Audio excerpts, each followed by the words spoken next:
तो my dear students, आज की क्लास में हम लोग सेट नंबर 3 का आज हम लोग आगे सीरीज बढ़ाएंगे। जैसा कि आप लोगों को सेट नंबर 1, 2 और 7 का मैं अनसॉल्व दे चुका हूं। इस वीडियो में आप लोगों को सेट नंबर 3 का 2025 मॉडल पेपर है, आप लोगों के लिए मैं लेकर आया हूं। तो आप लोग शुरू से लेकर अंत तक बने रहेंगे और देखिएगा सेट नंबर 3 ग्रामर पोर्शन, वो भी 10 नंबर का। तो ग्रामर सेक्शन में पहला आपका क्वेश्चन है कि choose the correct option to answer the following questions. Government by the officials is called. Government government मतलब होता है सरकार, बाय द ऑफिशियल्स मतलब होता है सरकारी कर्मचारियों के द्वारा इज कॉल्ड। जो सरकारी कर्मचारियों के द्वारा सरकार चलाया जाता है उसको कहते हैं क्या? ब्यूरोक्रेसी। यहाँ पर government by the officials is called. Plutocracy means होता है धनिक तंत्र, जो धनी लोग चलाते हैं।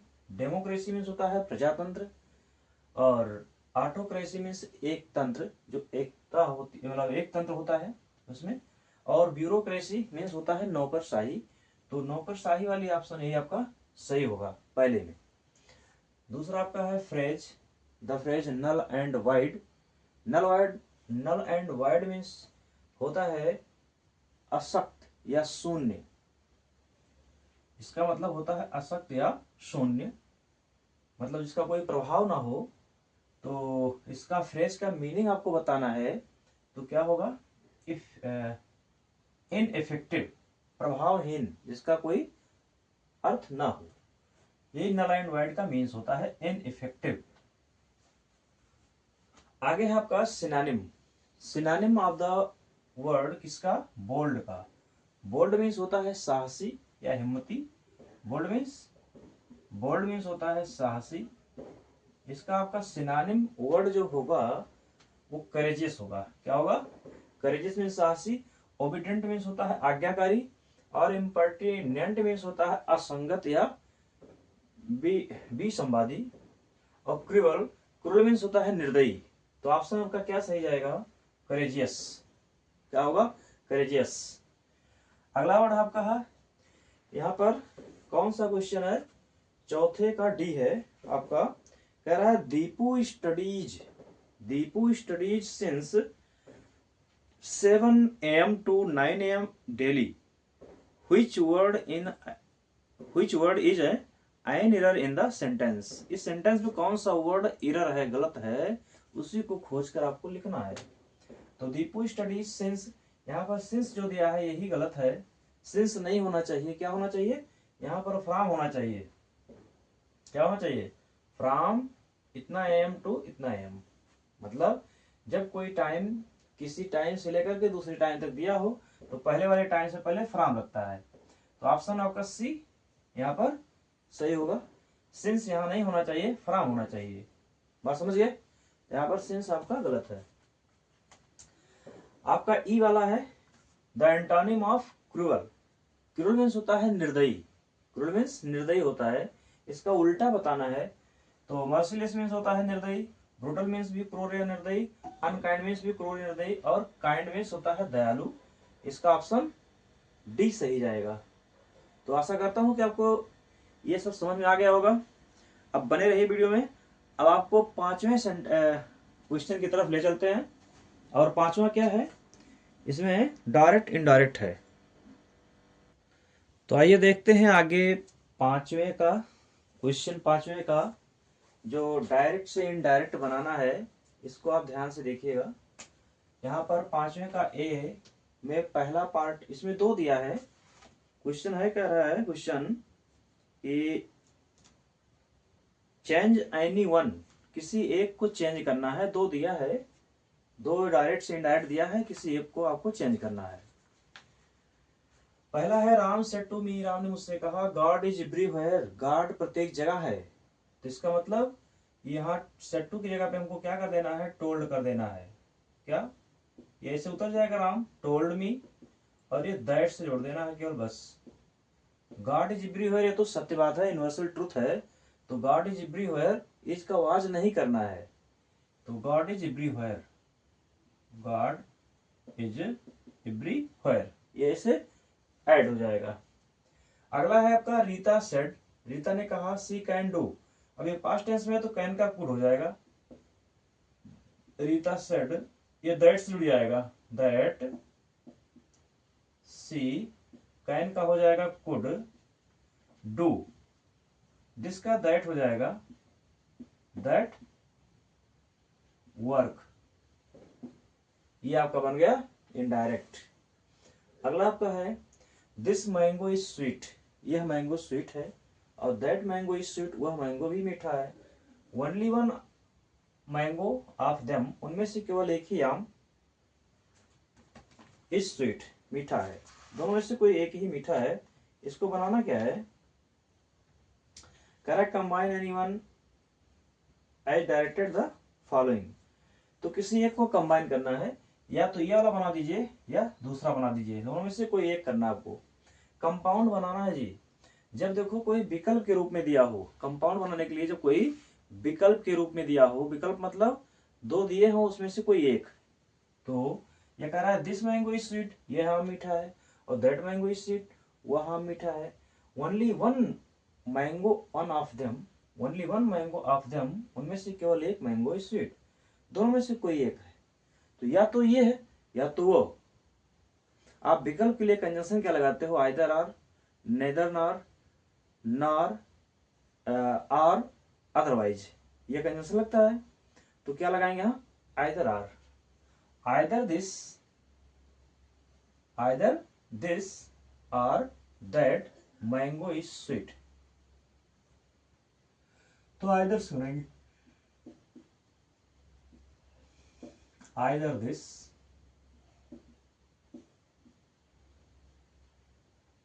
दिस मैंगो, यहां पर मैंगो इसके साथ जोड़ दीजिए, आइदर दिस मैंगो और that is sweet, either this mango और दैट इज स्वीट, ये आपका कंपाउंड बन गया। कंजंक्शन क्या लगा, आइदर आर। आगे चलिएगा, सम टीचर्स कमांड रेस्पेक्ट, अब देखो चाहे ये बनाओ चाहे ये बनाओ, कमांड रेस्पेक्ट, कुछ टीचर रेस्पेक्ट करते हैं, कमांड नियंत्रण करते हैं, अधिकार रखते हैं, तो दे आर गुड, वे अच्छे होते हैं।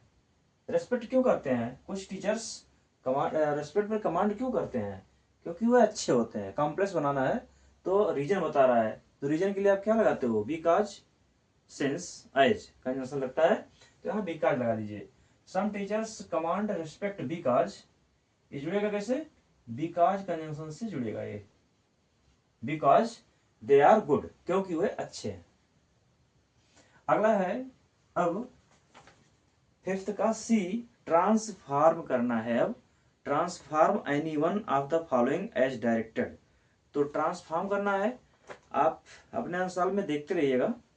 कह रहा है he has done his work, passive voice बनाना है, वो अपने काम को कर चुका है, इसको पैसिव वॉइस बनाना है, तो ऑब्जेक्ट को सब्जेक्ट बना देंगे, प्रेजेंट परफेक्ट टेंस है, हिज वर्क को आगे ले आएंगे, हिज वर्क सिंगुलर है तो हैज बीन आ जाएगा, ये डन तो ऑलरेडी दिया ही है, डन बाई ही का हिम हो जाएगा, his work has been done by him, ये बन गया आपका पैसिव वॉइस। नेक्स्ट आपका दोनों में से कोई एक करना है, या तो ये करिए या तो Renu is the most beautiful girl of the this locality, तो कम इसको कंपैरेटिव डिग्री बनाना है, रेनू वाले का कंपैरेटिव बनाना है, तो कैसे बनेगा, तो रेनू इज, जिसका सिलेबल बड़ा होता है नहीं बनता उसके पहले सुपरलेटिव में द मोस्ट, मोस्ट का यूज करते हैं, कंपैरेटिव में मोर का यूज करते हैं, तो Renu is more beautiful, more beautiful then, comparative में देन का प्रयोग करते हैं, देन, देन के बाद any other, any other girl, any other girl of this locality, of this locality, ये आपका क्या बन गया, ये आपका बन गया कंपैरेटिव डिग्री। आगे देखिए, अब क्वेश्चन नंबर डी कह रहा है, पांचवें का डी, करेक्ट एनीवन, किसी एक को करेक्ट करना है ऑफ द फॉलोइंग सेंटेंसेज, निम्नलिखित सेंटेंस में से किसी एक को आपको करेक्ट करना है।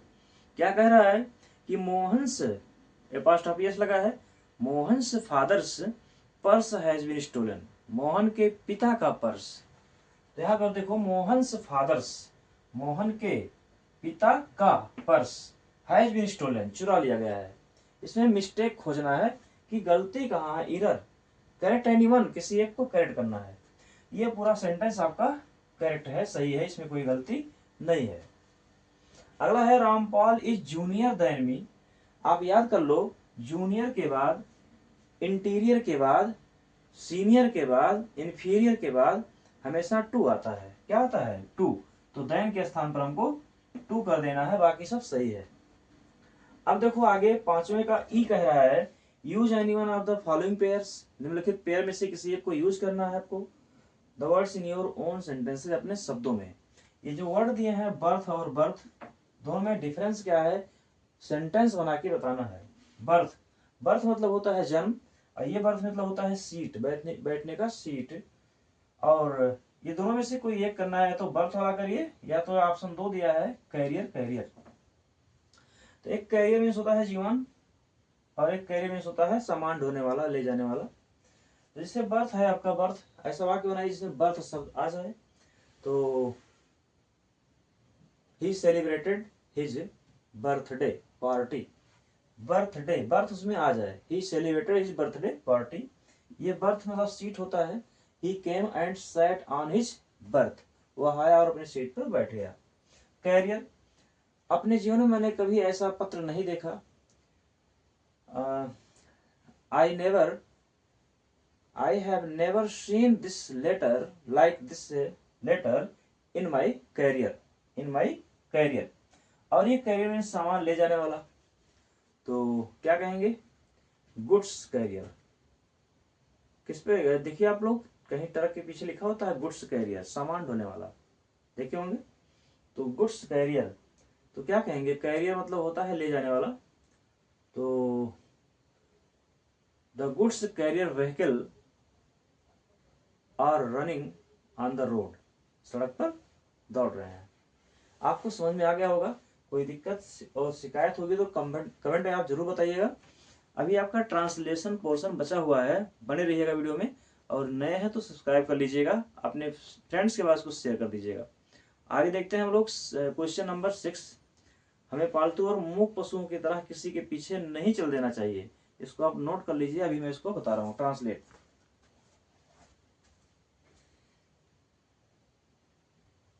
तो आइए देखते हैं हम लोग अब ट्रांसलेट को। यहाँ पर कह रहा है हमें पालतू और मूक पशुओं की तरह किसी के पीछे नहीं चल देना चाहिए। जीवन के संघर्षों एवं आने वाले खतरों का साहस एवं निर्भीकता से सामना करना चाहिए। हमारा भविष्य कितना भी उज्जवल एवं लुभावना क्यों न हो, उस पर भरोसा नहीं करना चाहिए।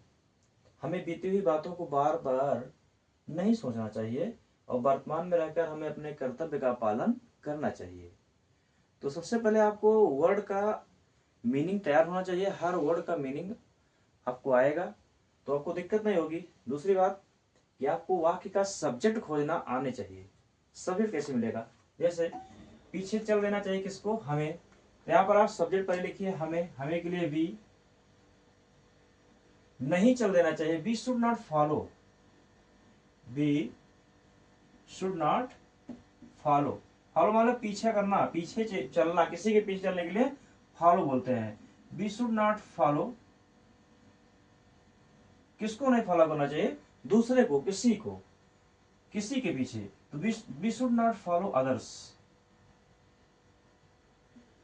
दूसरों को सामना मतलब दूसरों का पीछा नहीं करना चाहिए, किसकी तरह, लाइक, लाइक मीन्स की तरह, like dumb, like dumb and tame, and tame, like dumb and tame. समझ में आ रहा है ना?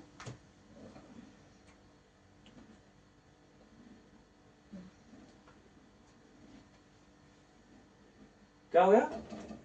हमें पालतू और मूक पशुओं की तरह, like dumb and time animals, animals कर लीजिए यहां पर, एनिमल्स, एनिमल्स। और क्या कह रहा है? जीवन के संघर्षों में आने वाले खतरों का साहस एवं निर्भीकता से सामना करना चाहिए। तो किसको करना चाहिए? हमें।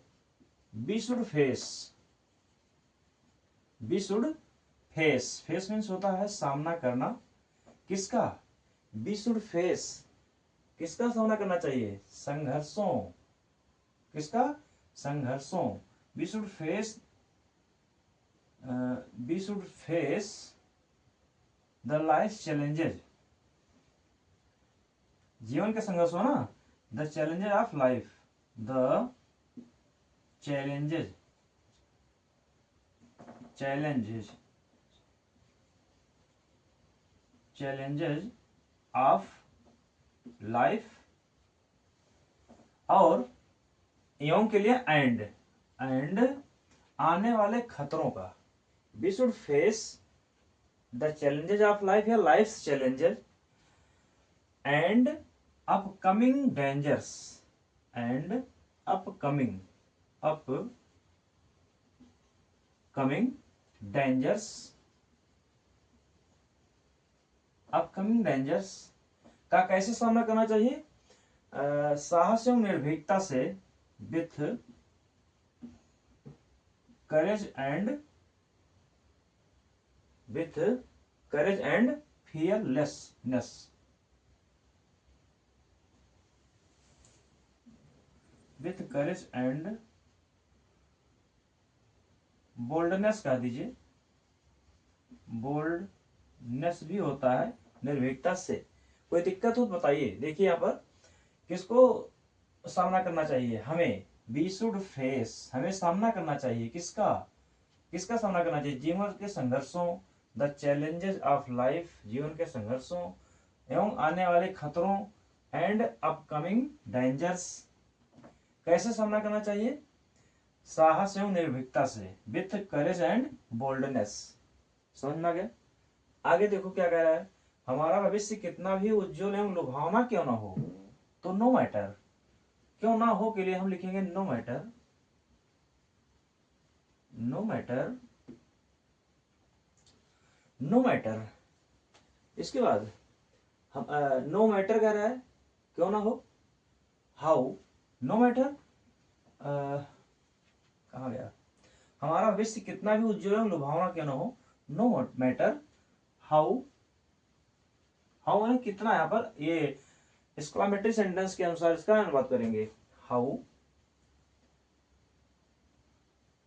हाउ ब्राइट, हाउ ब्राइट कितना उज्जवल, हाउ ब्राइट, एंड लुभावना का एंटाइसमेंट भी होता है या टेम्पटिंग भी होता है, ब्राइट एंड टेम्पटिंग, टेम्पटिंग कितना लुभावना क्यों ना हो क्या? हमारा भविष्य, टेम्पटिंग आवर फ्यूचर, फ्यूचर में सीम, में सीम, उस पर भरोसा नहीं करना चाहिए, should not trust on it, should not trust,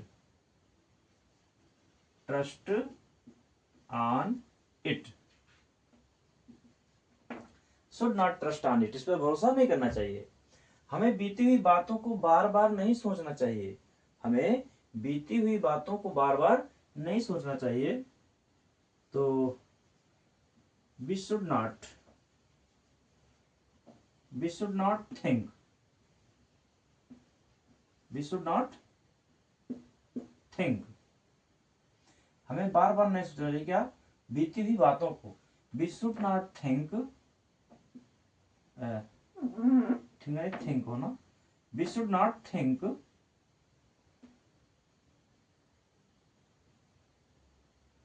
the past, the past We should not think the past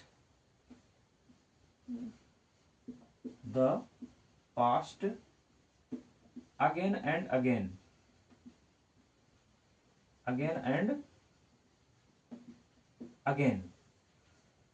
और वर्तमान में रहकर मतलब हम वर्तमान में रहते हैं, हमें अपने कर्तव्य का पालन करना चाहिए। We live in present, we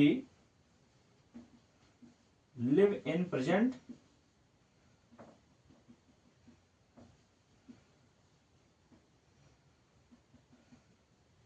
we live in present, हम वर्तमान में रहते हैं मतलब वर्तमान में रहकर तो क्या करना चाहिए? We should do our duties, we should do our duties। कोई दिक्कत? तो फ्रेंड्स ये था आपका ट्रांसलेट। अब आशा करता हूँ कि आपको ये क्लास अच्छा लगा होगा। ये वीडियो आपको कैसी लगी कमेंट में जरूर बताइएगा। नेक्स्ट वीडियो में आपसे पुनः सेट नंबर 4 का अनसॉल्व में लेकर आऊँगा। इस क्लास को आप बढ़िया से एक बार 2 बार देख लीजिएगा जब तक आपको क्लियर न हो जाए। नेक्स्ट वीडियो में पुनः आपसे मिलता हूँ, तब तक के लिए जय हिंद, जय भारत।